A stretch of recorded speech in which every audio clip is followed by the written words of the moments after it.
Near the end of Charles's book, Star-Spangled Crown, he talks about his correspondence with Archduke Otto von Habsburg, his joining of various royalist societies, and his acquaintance with several monarchs and heirs. I was wondering if Charles could relate to us his monarchist experience, and please, the more details the better. Well, I don't know really what to say with that. I have been a monarchist really most of my life. My father was, being French Canadian and very historically minded, was a great fan of the House of Bourbon and considered the French Revolution to be an abomination. But he also had a lot of Scots blood. He loved the Stuarts, the Jacobites, and things like that. From my mother, I got a great love of the Habsburgs and the Romanovs. And what this did was break down the natural anti-monarchic prejudice that we Americans are raised with. Yeah.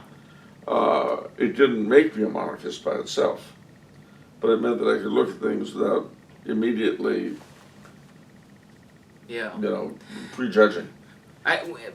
Also for Mr. Honsinger, we do have an older video on how you became a monarchist. Oh. I think. So we do have that in the back. Do you have any experience with kings? Some royalty? Well, yeah. I met the King and Queen of Sweden back in 1988. They were out here in LA for the 300th anniversary of New Sweden. How'd you pull that off? This will shock you, young man, but I am a person of some social consequence. Oh! You're kind of a big deal. A legend of my own mind. Wow, it finally comes out. Well, I'm basically like a fifth-rate celebrity. Yeah, pretty much. I have my own table at the Polo Lounge, but it's by the kitchen. Okay. But it's my own. Nobody else will be seated there, and if you try, or I'm sorry to say that's Mr. Coulombe's table. Well, that's nice, I guess. Yeah, except it's by the kitchen. Yeah. So that's my. Well, that's your in. Okay. Low wattage Hollywood glimmer. Okay. I'm Criswell's disciple. Okay, so you have some pull in using your. I've got. If this is the kind of pull that stops the train or the bus, this is what I've got. I can raise the shutters, raise the whatnot, so you can look outside. Anyway, but it was interesting because they had seen something like 14 cities in 12 days. Obviously, both exhausted, but they stood there grinning away and doing their job. And we saw a Swedish film retrospective with Anne Margaret as the mistress of ceremonies.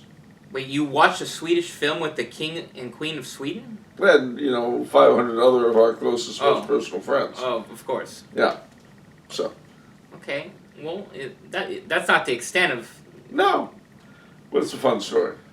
What about... Now, this trips me out. I still don't know how you pulled this off. When King Kigeli, the late King Kigeli, was here. You were his, personal chauffeur. It was his 86. How'd you pull that off? I am a person of some consequence. No, that happened through the Monarchist League. Oh, interesting. So they asked me if I would look after him, and I said, yeah, sure. And I did. Actually, that's my limited monarchist experience. I got to things? shake his hand, and the legacy of that is the biggest hand I ever shook was the hand of a king. I mean, that was unbelievable. And then, of course, when years later you saw a great Game of Stoners, the phrase "the hand of the king" meant something to him. Oh, right. Yeah, it's true. He, if you recall, he was 7'2". He was mammoth. He said he was the shortest of his brothers. He was, and because I was like 5 or 6 at the time. Yeah, so that's you right. know how when you're 5 or 6, and kind of normal adult things are larger than life. Right. And then he was that He was larger big. than larger. He was larger than larger than life. So that had a huge impact on me. So was that it? So King Kigalion, the King and Queen of Sweden? Anybody else? Yeah, you know. A little bit? Yeah. I saw the Queen in London back in '79. I was with a bunch of other cadets from NMI, and we went to Westminster Abbey, not realizing that it was Commonwealth Day, and that all the governors general of the Commonwealth had arrived and gone to church with the Queen. Uh-huh. And so they came out in a procession, and the Queen was about as far as that chair from me. So we all waved and shrieked, "God save the Queen!" Ah! Did she even look? She's like, look at these peasants. Well, she looked and smiled. Moved on. What was she supposed to do? I have met I've seen the Pope, of course. John Paul. Oh no, the real one, Francis. You did not see Francis. When did you? 2015. I didn't even know you went over there. I did. I stayed in the Villa Australia, which is the Australian pilgrim residence over there. Did you say hi? You tell him a joke? No, I'm not going to say what. I'm not going to say that. You're not going to say it. Oh, No, wow. I'm not Very gonna mysterious. say what came to mind. It wasn't nice. Very mysterious.